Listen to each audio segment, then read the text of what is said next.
Hey, what's up, everybody? This is Isaiah, and I'm back with another video. This is going to be About Me Part 2. So, in the last About Me video, I talked about my life leading up to 2012, my adult life, which is the About Me series that I'm doing right now. It's mostly my adult life. And if you notice in my surroundings, I'm in another location. I'm pet sitting for a couple, and they're on vacation right now. I'm making this video in their home. This isn't my home. So yeah, that's what I'm doing. I'm house sitting. I'm pet sitting for a mini pig, a dog, and a kitten.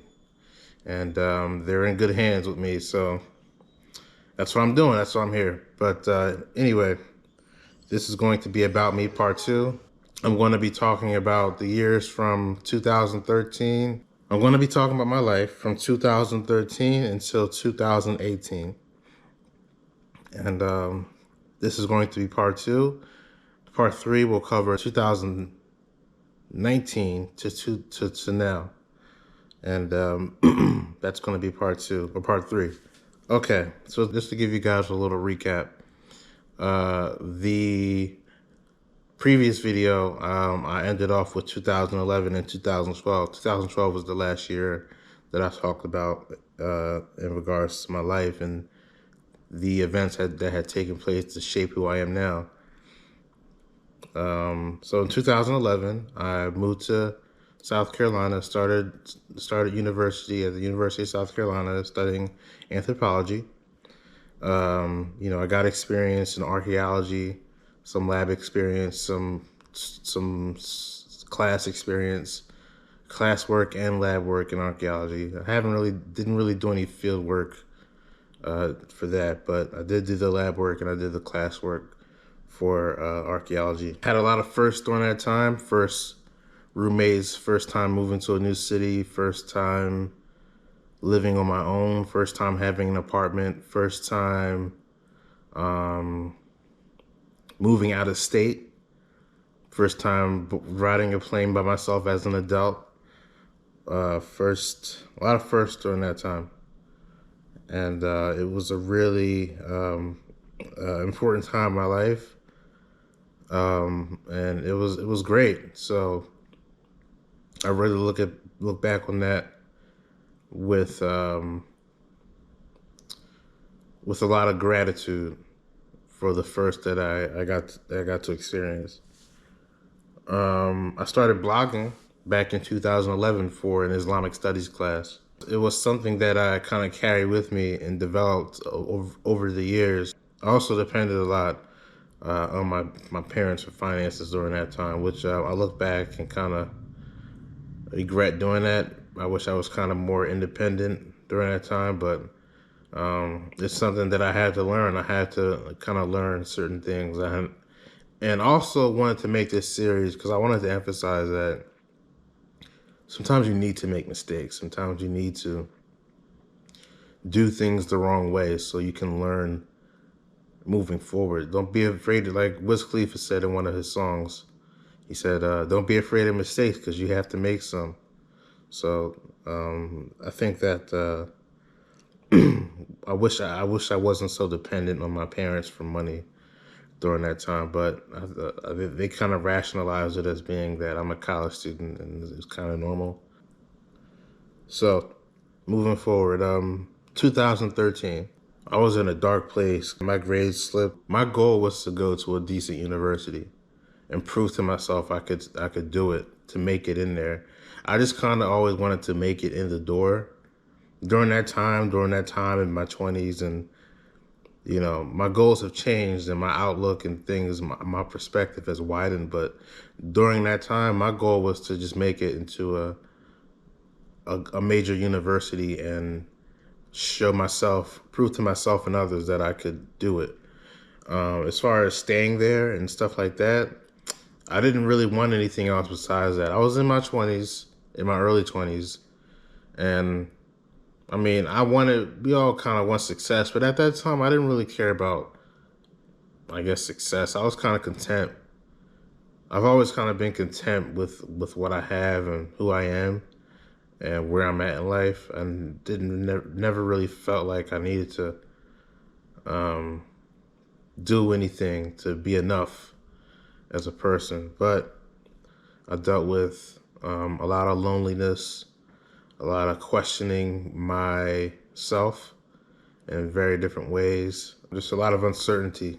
Studying anthropology and having people tell me that it isn't the most lucrative career path or major.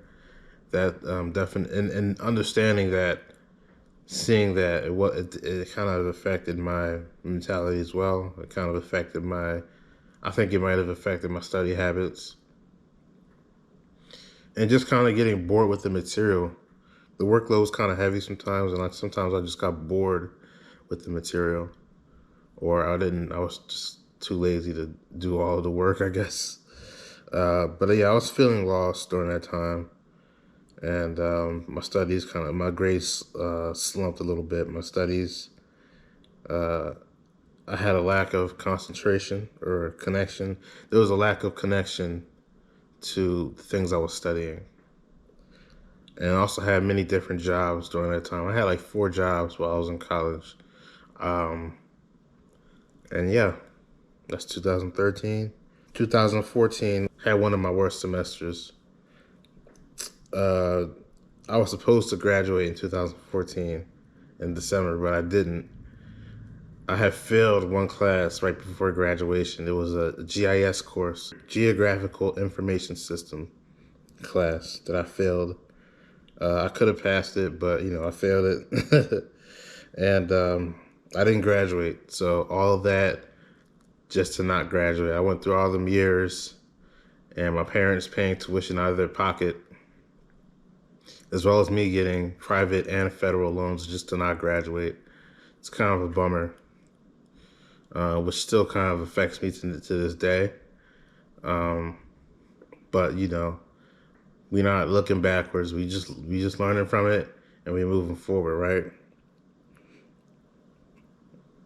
So like I said, you can't be afraid of mistakes. You got to make some certain things you want to try to avoid, certain mistakes you don't want to make. We all know that, but it is what it is. I didn't graduate. I was proud nonetheless because of how far I came. And I knew that someday I'd figure things out. Someday I'd realize which direction I wanted to go in and figure things out. So I was proud nonetheless because of how far I had come. But yeah, I didn't perform as well in South Carolina as I maybe could have. I know I could have done a lot better. That's the thing. Like when you could have done a lot better, and you have these lingering regrets, then that's kind of what hits the hardest. But you can't always you can't change the past. You just got to do the best with what you have right now. And I knew better. Like I should have known better, but it is what it is. It's okay. Okay, so 2015. I tried to get a job, even though I hadn't graduated yet. Uh, I had put on my resume that I graduated. I was kind of lying about it because I had already been to the graduation ceremony, and I was trying to get that job. I was trying to get a job out of college. Didn't have any idea what kind of work I wanted to. Well, I thought I wanted to be a scientist, and I didn't know. I tried to get a job, and I couldn't really get a job. Nobody wanted to hire me. I did get a job at an insurance company, but I had to study for an exam and pass the exam and stuff like that. They even paid for it, but it didn't end up working out. A couple months later, in June, I moved back to Olney, Philadelphia. I moved to Philadelphia, Olney section, which is in North Philly. I moved to 19th and Chew Avenue, and I started volunteering at the Mutter Museum. I worked at a AT&T store, and while I was living in Olney, my car got broken into. which sucked. I had a Nintendo 64, some games, and a original Nintendo system in there, which is probably worth a lot of money now, and they took it. And I'm still kind of salty over that. But that's what happens when you live in those neighborhoods. They break into your car, and they take your stuff. So that's what happened. So I was working at AT&T. That didn't work out. I was also volunteering at the Mütter Museum. The Mütter Museum was a... Why did I start volunteering at the Mütter Museum? Okay, so I thought, at that time, I wanted to be a scientist. And started volunteering at the Mütter Museum because I thought that it would give me some clout. I thought that it would give me some experience or maybe open some doors for me. I don't think it's not a bad idea to volunteer when you can. And that's what I did. So I took that opportunity to kind of build my resume and give myself some clout and expose myself to different people and just try to move forward with my goals, really. So that's what I did. I volunteered at the Mütter Museum, otherwise known as the College of Physicians of Philadelphia, the Mütter Museum of the College of Physicians of Philadelphia. And I used to go there. I used to give guided tours of the museum because I thought it would give me some clout and to give me a competitive advantage when it comes to pursuing my goals as a scientist. I wanted to be a scientist, and I thought that might be a great place to start after college. After I left college, 2016, I volunteered for the first month in January at the Mütter Museum, but then I left. In February, or I guess January during that time, started volunteering at the Academy of Natural Sciences, which I thought would really help open the doors to help me become a scientist.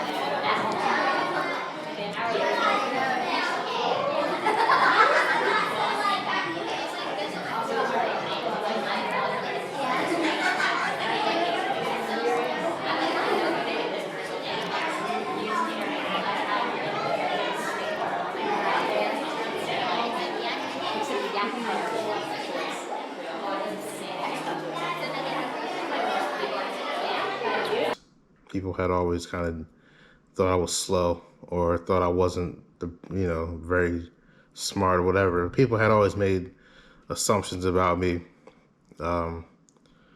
Looking back, I can understand how people might not have thought I was very smart, but I've grown over the years.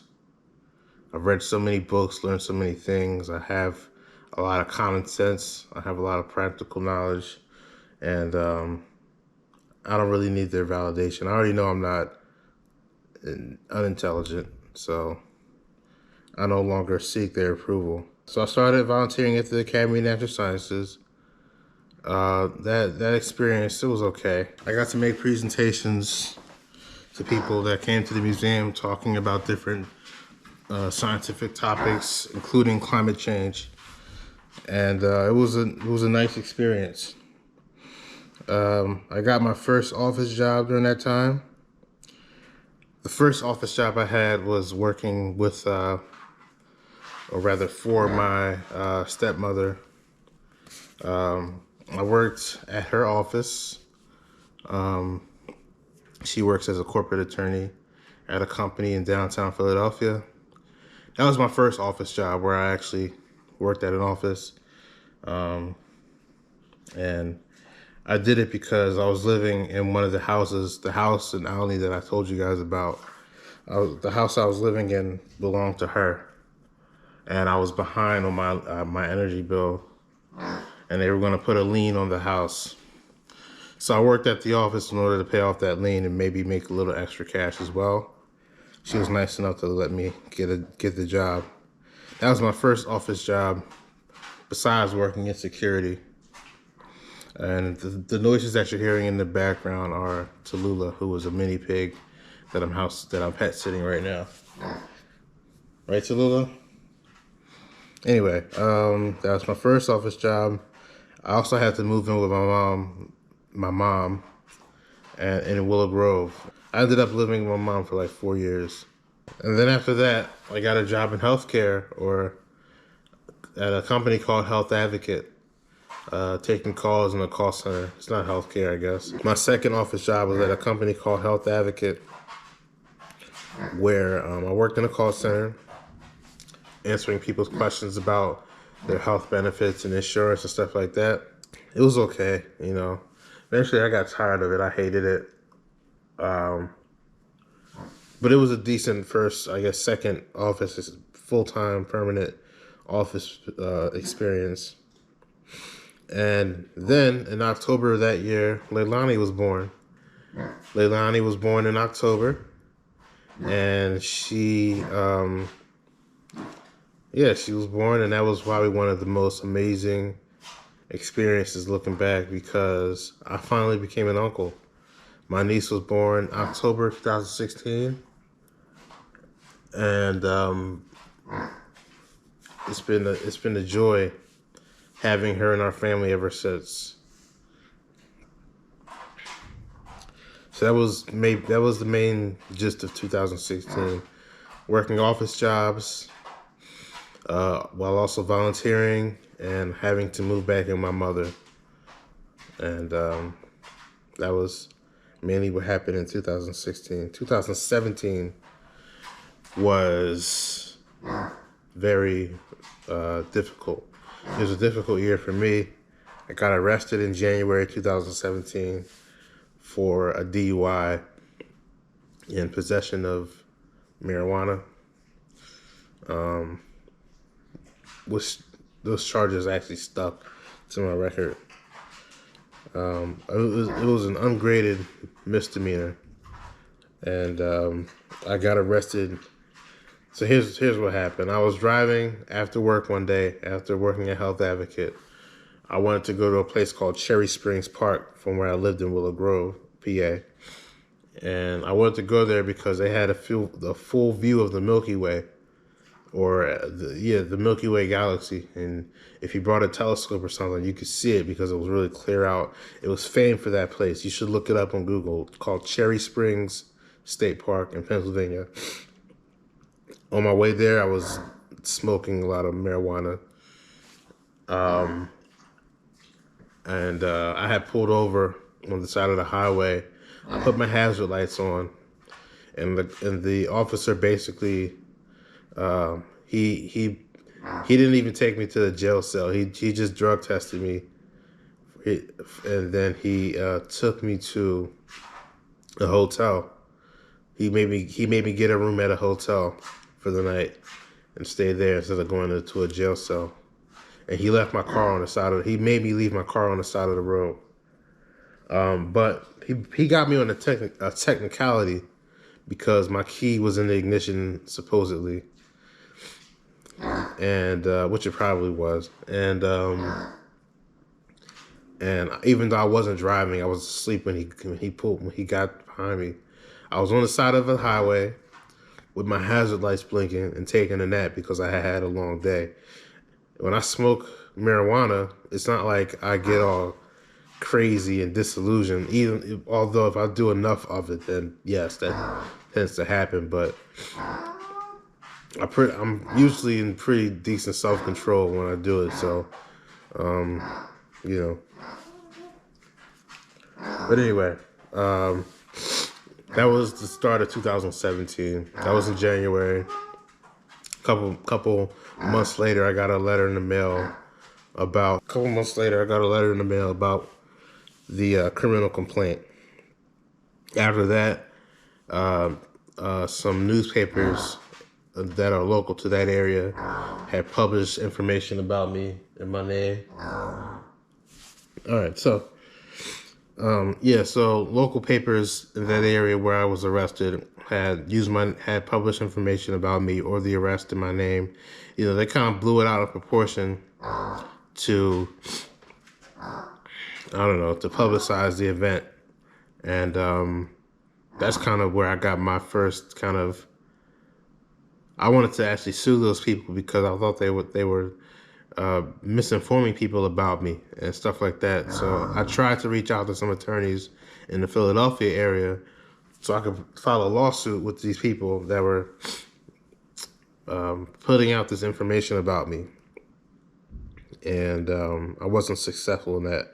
So they published the information about me online, about the arrest, blowing things out of proportion. I couldn't find a job for at least it took me it took me about 2 years to find a job.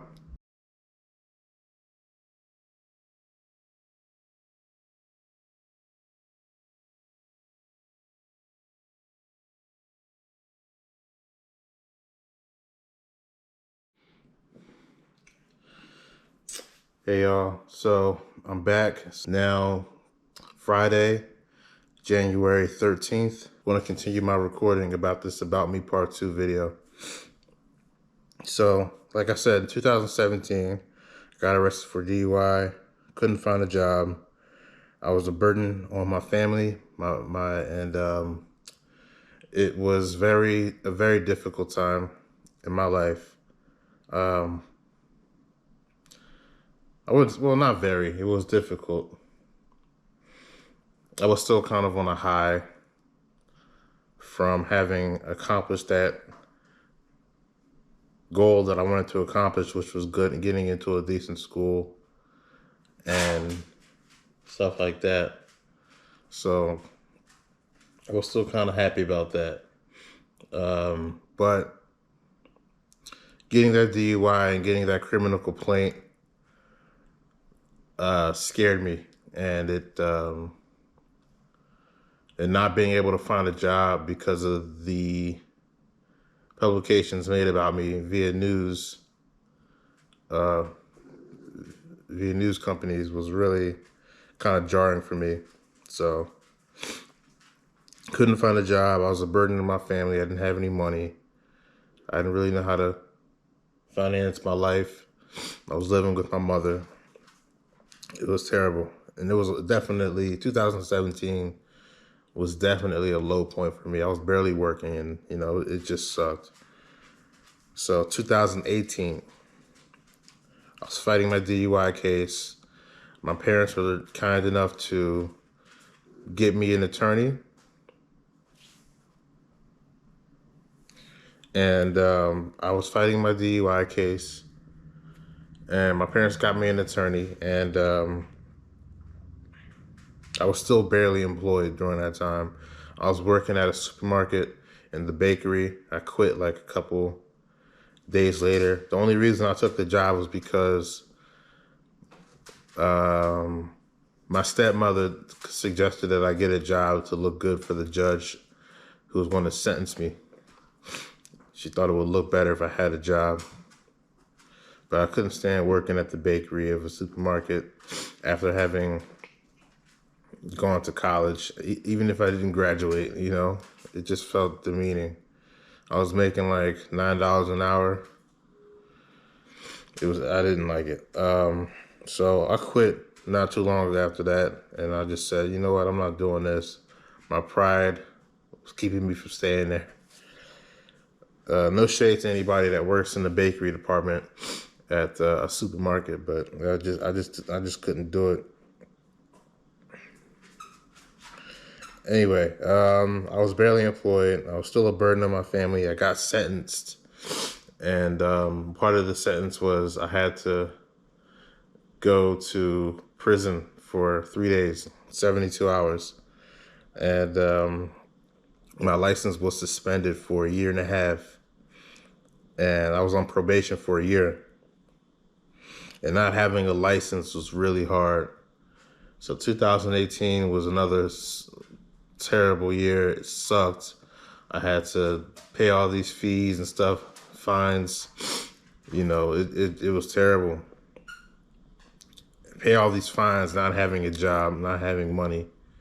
It was terrible. But things got better. We're now in 2023, and I can tell you, things got better. Once you hit that low point, when you hit a low point in your life, like I did with that DUI, and you know what you're capable of, you know what you could, how far you could possibly take it, like I kind of did back in, when I got accepted into South Carolina and when I started coming out volunteering at these different organizations. When you hit that low point, you're bound to rise again if you know who you are and what you're capable of. So that's kind of my thing. I hit a low point back then, 2017, 2018, even a little bit of 2019. Most of 2019 was a low point, It was just, but things got better in 2019. But I'm going to stop here because this is part 2. Part 3 will be 2019 to now. And that's going to be part 3. So, but yeah, that was my low point. And, the reason I'm making these videos is so that perhaps you can learn something from what I'm trying to tell you guys about. This is my life and this is my story. My life in adulthood, at least, not my childhood, not my whole life, but my life from adulthood until now. And again, I'm filming this at someone else's house because I'm currently pet sitting for people. But I had to make this video. I had to kind of get this work done and let you guys know who I am, because I just felt that I needed to. So again, hope you guys learned something from it and kind of get to understand me more, because we all need a little bit more understanding. So thank you for watching. Bye.